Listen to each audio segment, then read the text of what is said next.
Save souls, slay error, go stronger, go stronger. Oh, now I hear you, Jess. Go ahead and tell us about, this is an article from the Catholic newspaper, The Wanderer. I would encourage everybody to subscribe to The Wanderer. It's a very good Orthodox newspaper. It takes Bishop Strickland has a column every single week in that paper. But let's talk about the article, U.S. bishops want federal money and lots of it. Lots of it. Yeah, go ahead. It says they're afraid that President, this is this is written about 2 years ago when President Trump was the president. Yeah. They didn't like Trump, Terry, because they were afraid that he was going to shut their water spigot off from U.S. aid, which is the most pro-abortion, pro-population control agency in Washington. And Obama, under the Obama administration, he gave the U.S. aid billions of dollars. Yep. Okay, the U.S. aid. This is and we also see, Terry, in this article. Yeah. Again, it's just painful to talk about this, but the fact is, the money verse is right here. Is U.S. foreign aid. Here's what it says. Whatever term President Trump used to describe these countries, it says Mr. Callahan brings the picture vividly to life. But like the bishops, his goal is not to make America great again. It is to preserve and enlarge the federal funding that Catholic Relief Services receives through contracts with, here it is, the U.S. Agency for International Development, USAID, which happens to be the most pro-abortion, pro-population control agency in Washington, as well as Catholic Relief Services paymaster. But Mr. Callahan does not stress that reality. Instead, he focuses on action. He says people can pray, they can call their congressman, he says, urging them to keep funding AID and CRS. And Terry, CRS, Catholic Relief Services, is no different from thousands of other organizations that are feeding at the federal trough. And each of these agencies, Terry, here's what they say. They say, oh, we're doing good work. We need more money. We need more money. We're doing good work. Yeah. These are the leftists within the Catholic Church. They keep on shouting, we're essential. Our organizational CRS, it's essential. Give us more money. We're essential. But guess what they call non-essential, Terry? The holy sacrifice of the Mass. Yeah, very sad. Jesse, also, Cardinal Dolan also used the unlovingly occasion to criticize President Trump back then. And there lies the contradiction, which he and Trump and other clerical critics have never answered.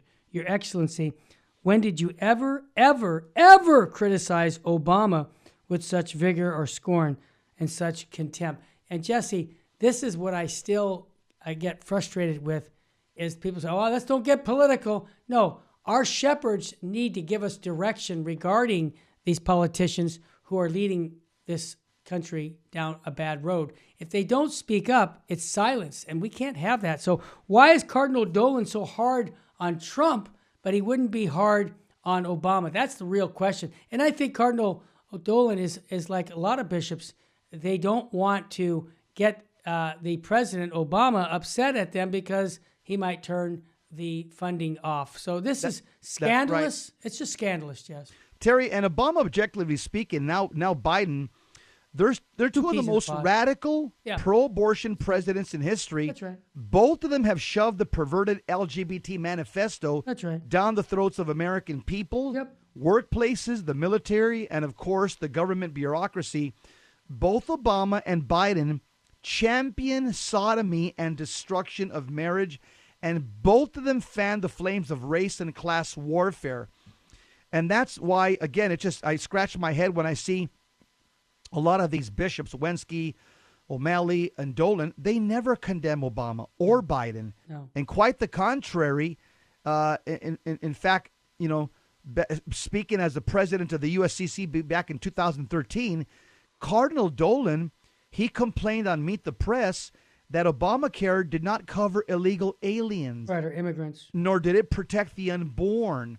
And he went and recounted what he had told Obama. He said, Dolan says, I told the president, Mr. President, please you're really kind of pushing aside some of your greatest supporters here. We want to be with you. Oh, no. We want to be strong. And if you keep doing this, we're not going to be able to be one of your cheerleaders. So Dolan was basically telling Obama, you've got to cover illegal aliens in Obamacare, or we're not going to be, the U.S. bishops, we're not going to be your cheerleaders anymore. Just think about that for a second. Let that sink in for a second. Obama's an apostle of King Herod.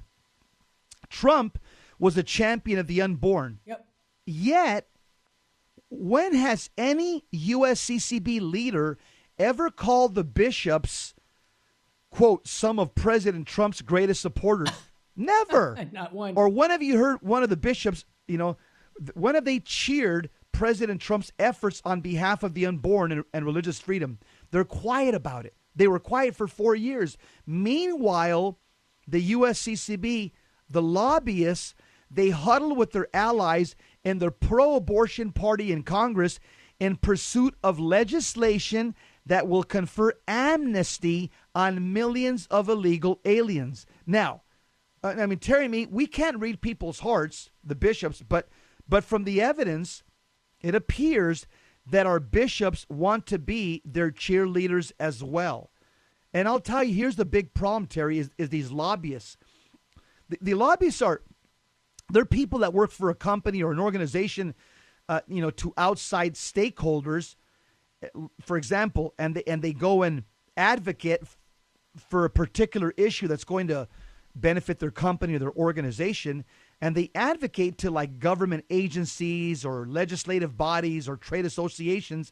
And so the lobbyist's primary responsibility is to try to advocate a position, a deal for their company or their organization. And this is the problem, is all these lobbyists and special interest groups that they don't care about the citizens' interests. They care about their company or their organization. Just give an example, just to throw something out there. Somebody from Raytheon who makes missiles and bombs will go to a particular party or a politician and say, you know what, we production's kind of down. We need more jobs, and we need a new contract with you guys. Who knows? Maybe, I don't know.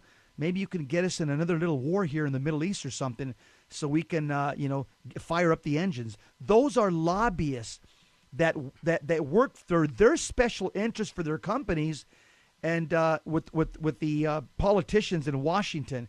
And Terry, the USCCB has their lobbyists as well. And Jesse, I have to add this, because every Lent is coming up. Catholic Relief Services makes a pitch for people to support them. Don't give them a penny. Because I'll tell you, Jess, we did a show a year ago or two when they demonstrated how they're supporting contraception and abortion in these countries that they're supposedly helping people. They're a big phony group, Jesse. I'm sorry, but they've been around for a long time. But we expose them. And truth, I say repent and turn away from that and go to the gospel. They have a name called Catholic Relief Services, and they're doing things that are secular and undermining our Catholic teachings. And so don't give money to Catholic institutions who don't teach Catholic teachings. That's all. That's right. No, they'll never take us under, because we're bringing truth like thunder. Raining on your speakers like a ton of bricks. Hold the cross high, cause we're Catholics. Fight the good fight with the truth, stand tall with the truth. I'm a warrior for Christ, I'm in love with the truth. Love God, save souls, slay error.